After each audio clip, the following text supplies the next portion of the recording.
नमस्कार दोस्तों, आपके अपने चैनल हमारे संस्कार में आपका बहुत बहुत स्वागत है। हर हर महादेव। आज हम आपके लिए लेकर आए हैं सोमवार की व्रत कथा। सोमवार का दिन भगवान भोलेनाथ को समर्पित होता है। इस दिन शंकर भगवान के साथ साथ माँ पार्वती जी की पूजा करने से सभी दुखों का नाश होकर सारी मनोकामनाएं पूर्ण हो जाती हैं।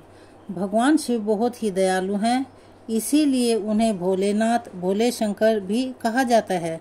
सोमवार के दिन भक्तजन उपवास रखकर व्रत की कथा पढ़ते और सुनते हैं, लेकिन जो लोग इस दिन किसी कारणवश व्रत ना रख पाएं, उन्हें भी इस व्रत कथा को अवश्य ही पढ़ना और सुनना चाहिए। पौराणिक कथा के अनुसार किसी नगर में एक साहूकार रहता था। उसके घर में धन की कोई कमी नहीं थी, लेकिन उसकी कोई संतान नहीं थी, जिस कारण वह बेहद परेशान रहा करता था। पुत्र प्राप्ति के लिए वह भगवान शिव की पूजा करता, हर सोमवार को व्रत रखता और पूरी श्रद्धा के साथ मंदिर में जाकर भगवान शिव और माता पार्वती की पूजा किया करता। उसकी भक्ति देखकर एक दिन माँ पार्वती प्रसन्न हो गई और भगवान शिव से उस साहूकार की मनोकामना पूर्ण करने का आग्रह करने लगी। देवी पार्वती की इच्छा सुनकर भगवान शिव ने कहा, हे पार्वती, इस संसार में हर प्राणी को उसके कर्मों के अनुसार फल मिलता है और जिसके भाग्य में जो होता है उसे भोगना ही पड़ता है। लेकिन पार्वती जी ने साहूकार की भक्ति का मान रखने के लिए और उसकी मनोकामना पूर्ण करने की इच्छा जताई। माता पार्वती के आग्रह पर भगवान शिव ने साहूकार को पुत्र प्राप्ति का वरदान तो दिया, लेकिन साथ ही यह भी कहा कि उसके बालक की आयु केवल 12 वर्ष होगी। माता पार्वती और भगवान शिव की इस वार्ता को साहूकार सुन रहा था। उसे यह बात सुनकर ना तो इस बात की खुशी हुई और ना ही इसका दुख हुआ। वह तो पहले की तरह ही भगवान शिव का पूजन करता रहा। कुछ समय के बाद साहूकार के घर एक पुत्र का जन्म हुआ। जब वह बालक 11 वर्ष का हुआ तो उसे पढ़ने के लिए काशी भेज दिया। साहूकार ने पुत्र के मामा को बुलाकर उन्हें बहुत सारा धन दिया और कहा कि तुम इस बालक को काशी विद्या प्राप्त कराने के लिए लेकर जाओ। रास्ते में यज्ञ कराते हुए जाना, जहाँ भी यज्ञ कराओ वहाँ पर यथोचित ब्राह्मणों को भोजन कराकर दक्षिणा देते हुए ही आगे जाना। दोनों मामा भांजे इसी तरह यज्ञ कराते और ब्राह्मणों को दान दक्षिणा देते हुए काशी की ओर चल पड़े। रास्ते में एक नगर पड़ा, जहाँ उस दिन नगर के राजा की कन्या का विवाह था, लेकिन राजकुमार से उसका विवाह होने वाला था। वह राजकुमार एक आंख से काना था। राजकुमार के पिता ने अपने पुत्र के काना होने की बात को छुपाने के लिए एक चाल सोची। साहूकार के पुत्र को देखकर उसके मन में एक विचार आया। उसने सोचा, क्यों ना इस लड़के को दूल्हा बनाकर राजकुमारी से विवाह करा दूं। विवाह के बाद इसको धन देकर विदा कर दूंगा और राजकुमारी को अपने नगर ले जाऊंगा। लड़के को इस प्रकार दूल्हे के वस्त्र पहनाकर राजकुमारी से विवाह करा दिया गया। लेकिन साहूकार का पुत्र बहुत ईमानदार था। उसे यह बात बिल्कुल भी पसंद नहीं थी।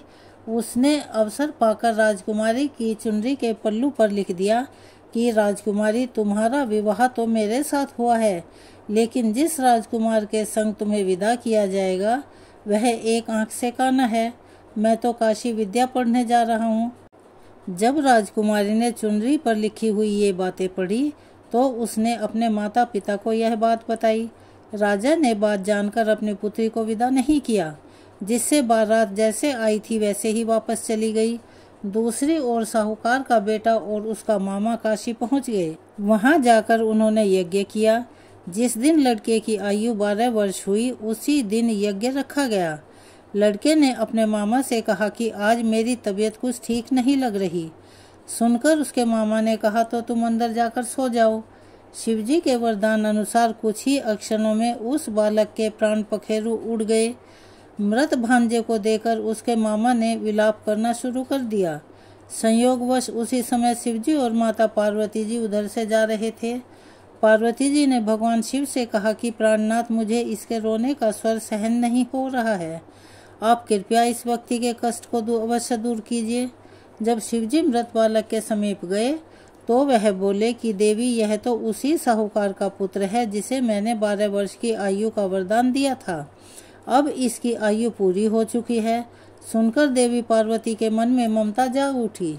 देवी पार्वती कहने लगी, हे महादेव, आप इस बालक को और आयु देने की कृपा कीजिए, नहीं तो इसके वियोग में इसके माता पिता भी तड़प तड़प कर मर जाएंगे। माता पार्वती के आग्रह पर भगवान शिव ने उस लड़के को जीवित होने का वरदान दे दिया। शिवजी की कृपा से वह लड़का जीवित हो गया। शिक्षा समाप्त कर लड़का अपने मामा के साथ वापस नगर की ओर चल दिया। दोनों चलते चलते उसी नगर में पहुँचे जहाँ कभी उसका विवाह हुआ था। उस नगर में भी उन्होंने यज्ञ का आयोजन किया। उस लड़के के ससुर ने उसे पहचान लिया और महल में ले जाकर उसकी खूब आवभगत की और अपनी पुत्री को धूमधाम से विदा कर दिया। इधर भूखे प्यासे रहकर साहूकार और उसकी पत्नी अपने बेटे के आने की प्रतीक्षा कर रहे थे। उन्होंने ऐसा निश्चय कर रखा था कि अगर उन्हें अपने बेटे की मृत्यु का समाचार मिला तो वे भी प्राण त्याग देंगे, परंतु अपने बेटे के जीवित होने का समाचार पाकर वे बेहद प्रसन्न हुए। उसी रात भगवान शिव ने व्यापारी को स्वप्न में आकर और दर्शन देकर कहा, हे श्रेष्ठी, मैंने तेरे सोमवार के व्रत करने और व्रत कथा सुनने से प्रसन्न होकर तेरे पुत्र को लंबी आयु प्रदान की है। इस प्रकार जो कोई सोमवार व्रत करता है, कथा सुनता है, पढ़ता है या दूसरों को सुनाता है या हुंकारे भरता है, उसके सभी दुख महादेव की कृपा से दूर हो जाते हैं और समस्त मनोकामनाएं भी पूर्ण होती हैं। तो चलिए मेरे साथ एक बार प्रेम से बोलिए, हर हर महादेव, भोले शंकर भगवान की जय, माता पार्वती की जय। इस दिन पूरे शिव परिवार की पूजा करनी चाहिए। भगवान शिव की पूजा का सबसे विशेष समय होता है प्रदोष काल का समय, जो कि सूर्यास्त से 45 मिनट पहले और 45 मिनट बाद का माना जाता है।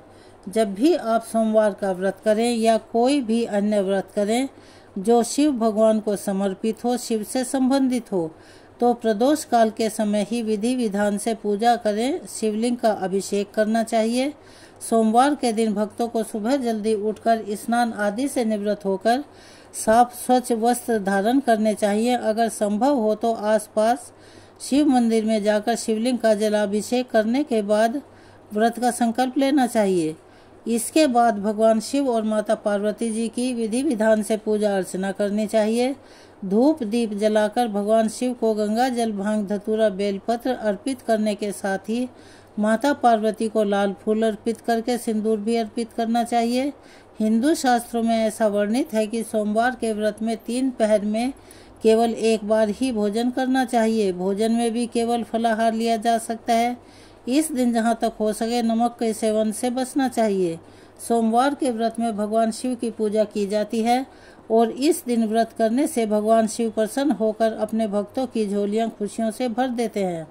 लेकिन शिव जी की पूजा में भूलकर भी कुछ गलतियाँ नहीं करनी चाहिए।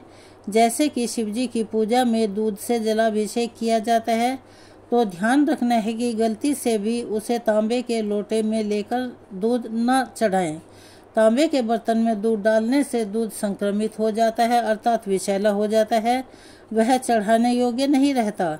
शिवजी पर दूध, दही, शहद या कोई भी वस्तु अर्पित करने के बाद जल अर्पित अवश्य करें, तभी जलाभिषेक पूर्ण होता है। शास्त्रों के अनुसार शिवलिंग पर कभी भी रोली और सिंदूर का तिलक नहीं लगाना चाहिए। शिवलिंग पर हमेशा चंदन का ही तिलक लगाया जाता है।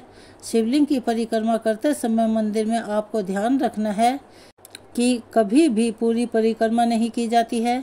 जहाँ से दूध या जल बहता है वहीं पर रुक जाएं और वापस घूमकर दोबारा जाना चाहिए। कहीं भी जलधारी को, जिसे सोम सूत्र भी कहते हैं, उसे लांघना नहीं चाहिए, जिससे बहुत भारी दोष लगता है। सभी देवी देवताओं में भगवान शिव ही सबसे जल्दी प्रसन्न होने वाले भगवान माने गए हैं। इसीलिए बहुत ही साधारण नियमों का पालन कर भगवान को प्रसन्न किया जा सकता है। सोमवार के दिन जो भी भक्त व्रत ना रख पाए उन्हें भी इस दिन भगवान शिव की विधि विधान से पूजा करके व्रत की कथा अवश्य ही पढ़नी चाहिए, सुननी चाहिए या दूसरों को सुनानी चाहिए। इसके अलावा आज के दिन अपनी सामर्थ्य के अनुसार कुछ न कुछ दान अवश्य देना चाहिए। जो लोग सोमवार के व्रत शुरू करना चाहते हैं उन्हें पहली बार व्रत रखते टाइम ही कितने व्रत रखने हैं शिवजी के सामने इस चीज़ का संकल्प कर लेना चाहिए और निश्चित संख्याएं पूरी होने के बाद ही व्रतों का उद्यापन किया जाता है, तभी यह व्रत पूर्ण माने जाते हैं। हर सोमवार को जब भी आप व्रत रखते हैं तो व्रत का संकल्प जरूर लेना चाहिए। अपना नाम, अपने कुल और गोत्र का नाम लेकर महीने के जिस पक्ष का यानी कृष्ण पक्ष या शुक्ल पक्ष का आप व्रत रख रहे हैं, उस पक्ष का नाम भी आपको उस महीने के साथ में लेकर ही संकल्प लेना चाहिए। दान की जाने वाली वस्तुओं में आप अन्न, धन या फिर वस्त्रों का दान कर सकते हैं। इसके अलावा धार्मिक पुस्तकों का दान भी इस दिन किया जा सकता है। उद्यापन वाले दिन आपको सोमवार व्रत की कथा की जो किताब आती है उसका भी दान करना चाहिए और आप मंदिर में भी इन किताबों का दान कर सकते हैं। तो यह थी आज सोमवार के व्रत की कथा। आपको कैसी लगी कमेंट्स करके ज़रूर बताएं। अगर आप हमारे चैनल पर नए हैं, अभी तक चैनल को सब्सक्राइब नहीं किया है, तो प्लीज़ हमारे चैनल को सब्सक्राइब करें, वीडियो को लाइक करें, ज़्यादा से ज़्यादा शेयर करें ताकि यह कथा का लाभ और लोगों को भी मिल सके।